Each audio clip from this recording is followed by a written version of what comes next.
up, guys? Back with another video.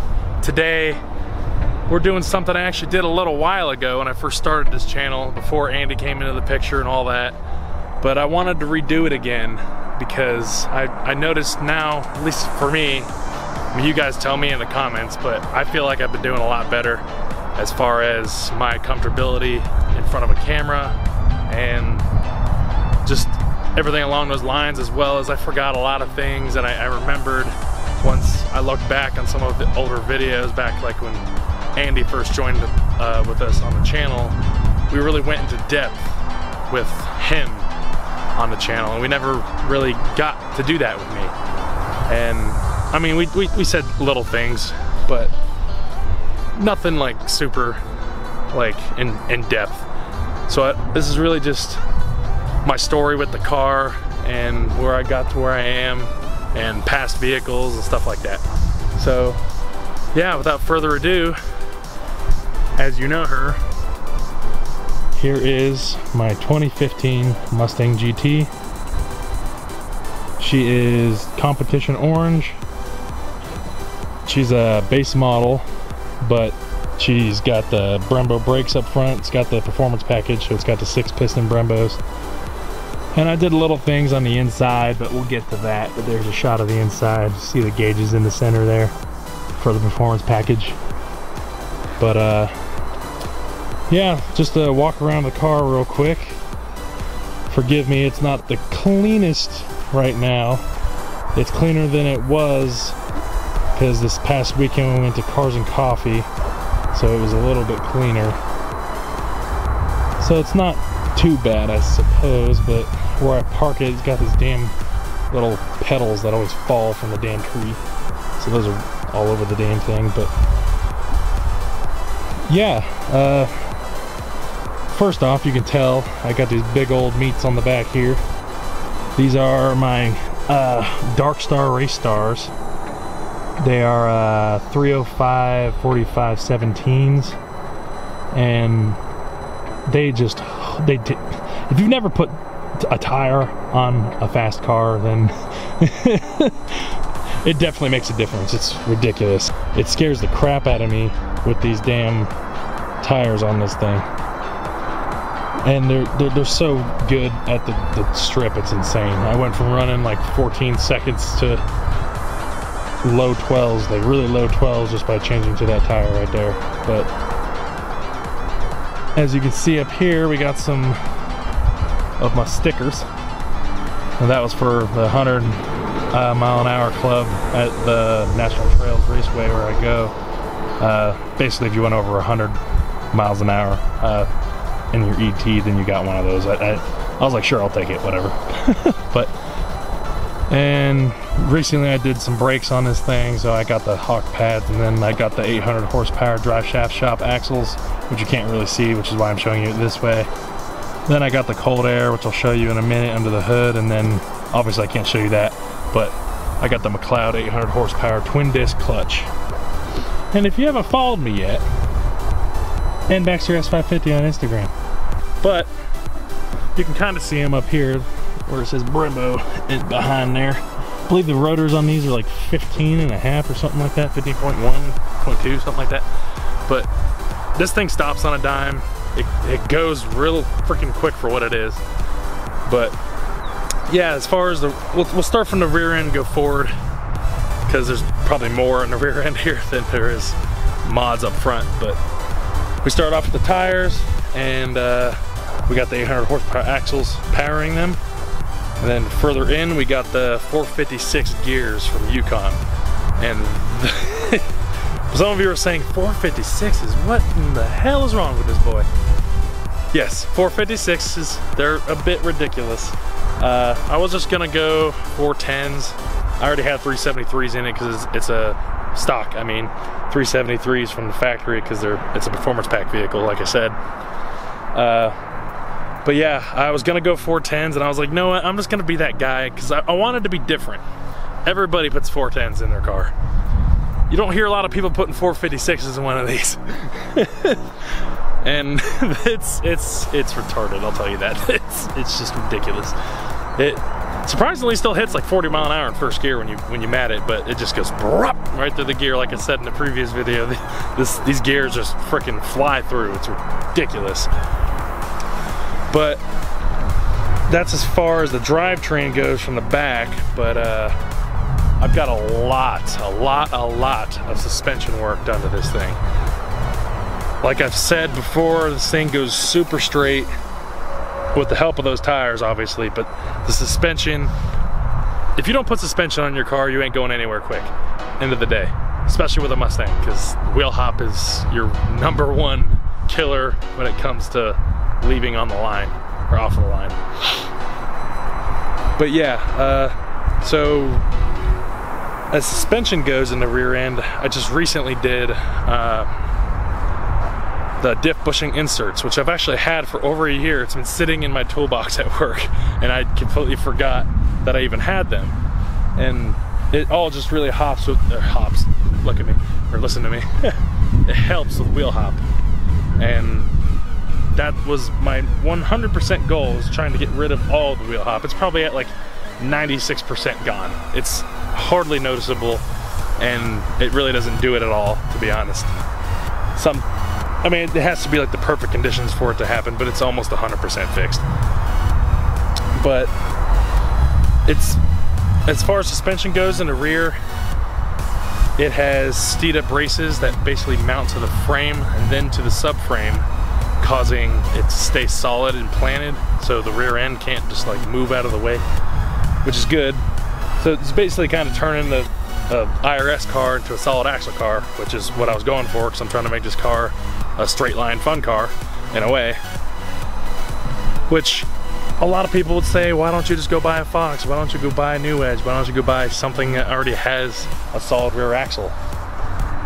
Because that's not what I have, and I want to be different, and I want to be that guy that drags someone's ass at the track and they're super damn confused because I've got all these rubber bushings from the factory and I shouldn't be able to do that, and I am. I can't tell you how many Mopar guys, how many Chevy guys, all the guys at the track last year got so butthurt, and they'd come over and I'd pop the hood, and you'll see in a minute, and when I show you, it looks stock, and they're like, it's stock? I'm like, is it? But yeah, I got those bushings in the rear, I got those Steeda braces, I've got new toe links, what else do I got back there? I've got the new camber arms. They're non-adjustable, but it's slightly adjustable from the factory, just enough to fix it, because whenever you lower these cars, they kind of just, the camber gets popped out. It's really annoying. But I actually bought this car with Eibach lowering springs on it, which I hate, by the way. I plan to put some BMR drag springs in it soon once I get the money, but as I've said before in past videos, this car is not cheap. The parts are not cheap. So hopefully soon that'll happen. But yeah, basically, like I've said in the last time I did this video, everything you can imagine BMR I have on this vehicle. But just as a recap, I have the camber arms, I have the toe links, I have the Steeda braces, so not BMR obviously, but I have the Steeda braces like I said. And I got the vertical links, which is just another arm within the suspension. If you're an S550 guy, you know exactly what I'm talking about. And I believe that's it as far as the rear goes. Moving forward, I have a BMR subframe brace for the front, which you might be able to get some sort of peek at. I can't tell if that sees it or not. I can see it physically, but you can't probably. But it sits right behind there and basically just mounts, same thing with the rear brace, but this one's BMR versus Steeda. Just mounts it to the frame to keep the front end straight as well. Because you can see, as you can see, I'm trying to keep it as straight as I physically can. So yeah, that's basically it as far as the suspension goes. Let me pop the hood real fast and we can show you what's going on under there. Alright guys, now under the hood, as you can tell, it looks basically just like I have a cold air intake. But if you knew anything about Mustangs, you would realize that anybody that said that would be wrong. So for starters, obviously, like I said, cold air intake, the GLT, this is the one that requires a tune. And this right here is the heart of everything. Literally, because it's my engine, but that is a GT 350 intake manifold. And there's a lot of controversy going on. Everybody doesn't know what intake manifold to go with. This one makes just as much. Why pay $1,000? I'm telling you right now, GT 350 every single day. I might be a little biased. I probably am.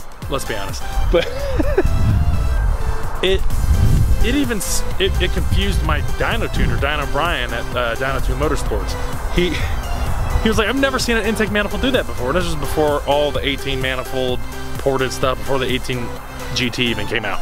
But we put it on the dyno and he was like, I've literally never seen an intake manifold do what this one just did. What we were very confused about was how much power it made consistently, all the way to 8,000 RPM, which is insane when you think about it. Not to mention, he showed me at 2,200 RPM, this car makes 300 horsepower. 2,200 RPM, what? How? I get it's a V8, but Jesus Christ, that's pretty damn good. 300 horsepower, 2,200 RPM. Out of the car, he lowers the car down, he gets out, and we're going over everything. And this was like one of the last pulls. And from the very start of the curve to the very end of the curve, it's just going straight up. I was like, how is that possible? And then he was confused, like something was wrong. And he looked up a stock GT with stock intake manifold, and the stock ones die off at like 62, 63. You can still keep revving past that, but it doesn't really do anything. You might as well just shift at that point. But with this one, all the way to 8,000 RPM, still continuously making power, which is awesome. That's what I wanted. And as well as that GT350 intake manifold, I also did some 47-pound injectors from Ford Racing, which actually got used off of a guy on my Instagram. I think his name is Jay. It's been so long, I can't remember what his Instagram name is. I'll probably look it up and put it in the video. You can follow him here.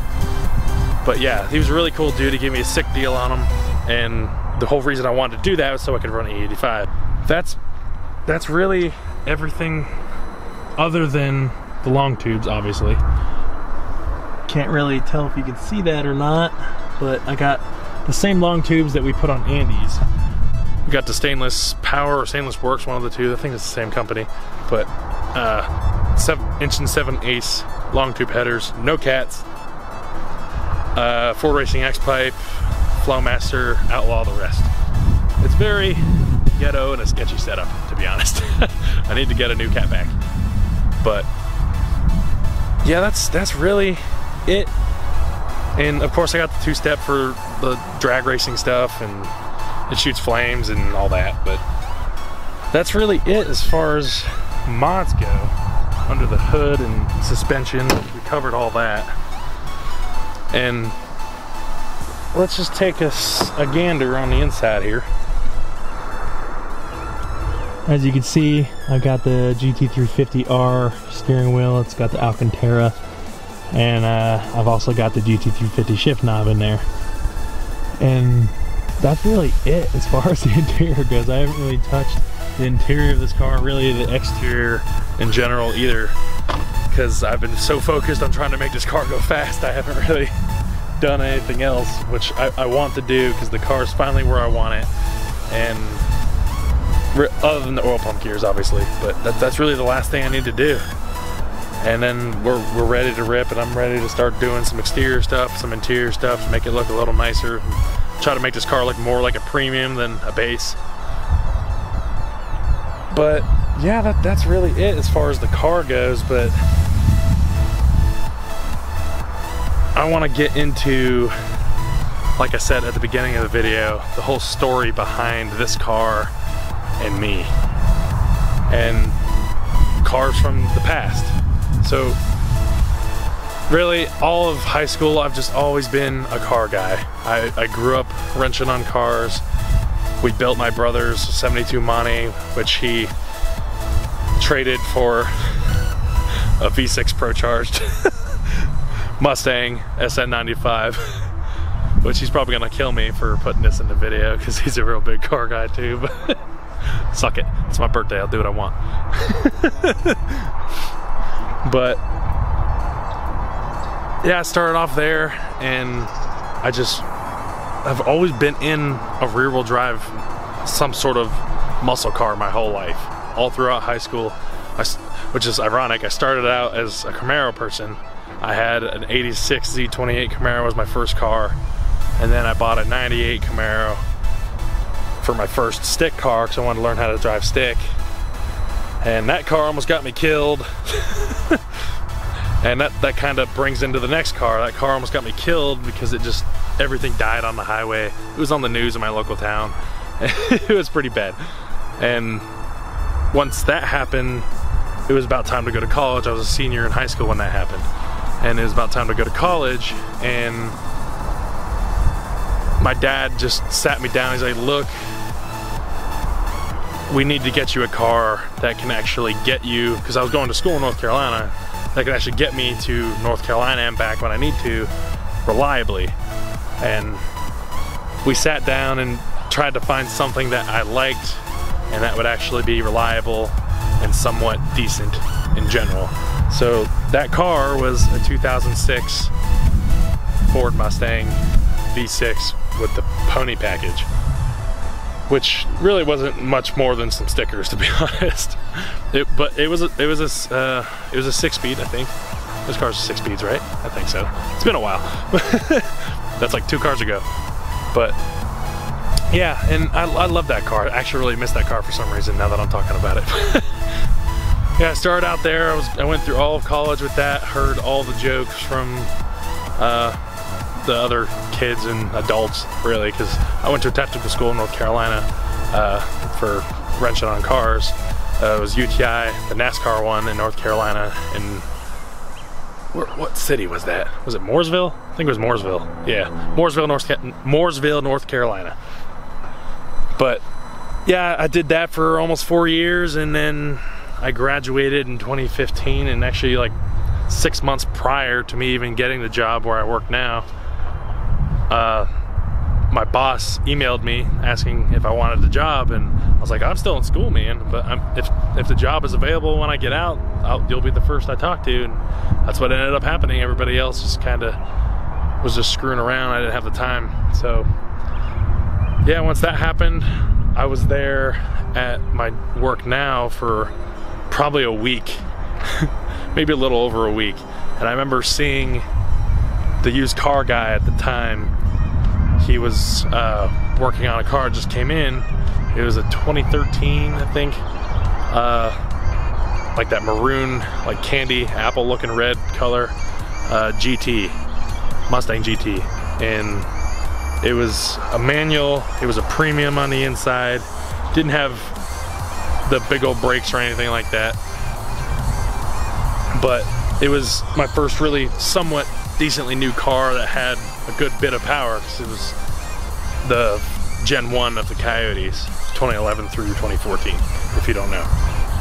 But I love that car to death, and I was in a very bad situation because shortly after I got that, my brother got a bike and my friends got a bike, and I was like, man, I really want to get a motorcycle, because I had motorcycles back in the day. I grew up riding dirt bikes and stuff, and I just wanted to get another bike. So it's been a while since I had another street bike, so I probably wasn't the wisest decision. I got a 2014 R1. Hindsight's 2020. But basically I had that for a little while, and then I had the car and the bike at the same time. And by the time I paid my car payment, my bike payment, and the insurance for the bike and everything, I barely had $100 in my bank account by the time I was done, and I couldn't afford to put gas in my car, let alone feed myself. So unfortunately, but also fortunately, I got hit in my car, and I was going down I-270, and this 16-year-old kid smacked into the back of me when I was stopped in the middle of the highway because there was bad traffic from an accident, and ran into me, pushing me into like 3 or 4 other cars. That car got totaled immediately, and I'm not gonna lie, I was definitely devastated. I was very sad. That was my very first really fast muscle car that I really enjoyed having, and I didn't really even get a chance to do much to it. And then shortly after that is when I picked up this car, because it was previous to this accident, which I'm glad it happened the way it did, because it would have sucked if I got this car and then wrecked it in that same day, in that same situation. But I tried trading in the red car for this car, and it just didn't work out. So I was like, whatever, I'll keep this car. And ended up getting hit in that car, and then I was like, well, all I have is a bike now, and winter's coming around. I need to get a car. So I saw this one sitting at work, and my dealership worked with me really well, and they'll really trade in anything, which it just really helped me. So I traded in a bike. I was like, I need a car more than I need a bike. This was just kind of a spur of the moment thing. I didn't really need it. And oh, actually, prior to that, I actually forgot to mention something. I am very bad luck. Anybody that knows me, I'm very bad luck when it comes to accidents. As you can imagine, I wrecked the first car, not the silver car, the red 13. When I got hit in that, then shortly after that, I was riding the bike around. Can you believe I got T-boned on that frickin' bike? I got T-boned on that bike because I was coming home from work on a Friday, and I was coming down Main Street, and there was like one of those beer and wine drive-thrus. Believe me, or would you believe this lady in a damn Escalade ran my ass over? She wasn't even paying attention. She ran my ass over. Not only did she run me over, she was literally on top of me, and I blacked out. I woke up to the sight of a running engine above my face, and then she decides, oh, let's back up off of a person. That's a wonderful idea. So now I have all sorts of back issues and shit like that. It's not fun, I'm not gonna lie, especially in my line of work, but I have to sit down a lot. It really sucks. But yeah, that happened after that, and then this is when I traded in the bike after it got fixed. I traded in the bike at work. They gave me more for the bike than they probably should have, just to help me out a little, which I really, truly appreciate, because this car has really changed my life. It's more than just a car. If you're not a car guy, you wouldn't understand, but I'm here to help you understand. It's more than just a car. It's like part of you, and this car really has saved me in a way, because when I traded in that bike, I was living paycheck to paycheck, and now I got just the car and I got the beater truck, and I'm not 100% broke all of the time. Most of the time I'm kind of broke because I spend money on things for the car that I don't necessarily need, but before I couldn't even do that. But like I said, it's more than just a car. It's a lifestyle. It's my whole life, really. I love this damn thing. It makes me smile every time I start it. It's just the best. But yeah, and then shortly after I got the car, I just got bit with the mod bug, and I started modding everything I physically could. And luckily with Mustangs, they have a very, very big aftermarket. You can buy basically anything from suspension parts to twin turbo kits. It's ridiculous. But yeah, that's basically it for the car and the story, and I hope I covered everything. Yeah, that's really basically it, guys. I really just wanted to really do this again now that I'm more comfortable in front of a camera. I can actually focus on what I need to do and not just stutter and have to take 15,000 takes just to make a video. That's basically it, guys. If you guys enjoyed the video, make sure to comment, like, and subscribe. We appreciate all of you that do, and we're just, like I said in the last video, I get ecstatic every time we get another one, and I really enjoy doing this. This is all just for fun, but like Andy said before and I've said before, if you guys want to see this kind of stuff, just subscribe, man.